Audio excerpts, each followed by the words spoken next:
हाथी और दर्जी की कहानी। सालों पहले एक गांव रत्नापुर में एक जाना माना मंदिर था। उस मंदिर में रोज एक पुजारी पूजा पाठ करता था। उस पुजारी के पास अपना एक हाथी था, जिसे वो अपने साथ रोज मंदिर लेकर जाता था। सभी गांव के लोग हाथी को बहुत पसंद करते थे। हाथी भी मंदिर में आने वाले सभी श्रद्धालुओं का खूब स्वागत सत्कार किया करता था। सुबह पूजा पाठ खत्म करने के बाद पुजारी अपने हाथी को नहलाने के लिए तालाब में लेकर जाता था। रोज हाथी तालाब में नहाने के बाद घर लौटते समय दर्जी की दुकान पर रुकता था।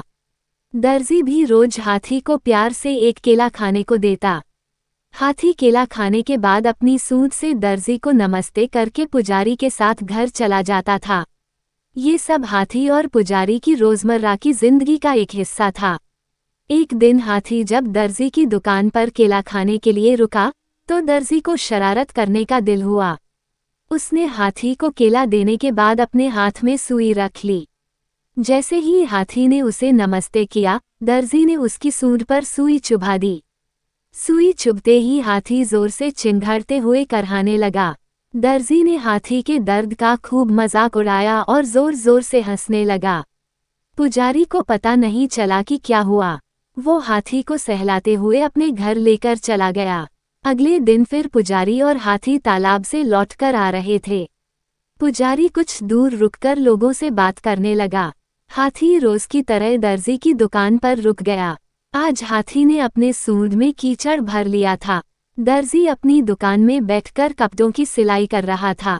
जैसे ही हाथी ने दर्जी को देखा, वैसे ही हाथी ने उसकी पूरी दुकान पर कीचड़ फेंक दिया। उस कीचड़ में दर्जी तो भीगा ही, बल्कि उसकी दुकान के सिले हुए कपड़े भी खराब हो गए। इस सब से दर्जी समझ गया कि मैंने कल जो किया था, उसी का दंड हाथी ने मुझे आज दिया है। दर्जी को अपनी गलती का एहसास हुआ और वो हाथी के पास भाग कर गया। उसने हाथी से माफी मांगने की कोशिश की। उसने कहा, हे गजराज, आपने बिल्कुल सही किया। मैंने जो कल किया था, उसका नतीजा यही होना चाहिए। हाथी ने दर्जी की तरफ देखा और अपनी सूंड को हवा में लहराते हुए वहां से चला गया। दर्जी को मन ही मन बहुत बुरा लग रहा था।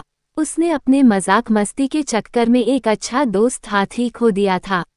उस दिन से दर्जी ने ठान ली कि वो किसी को भी मजाक में भी नुकसान नहीं पहुंचाएगा।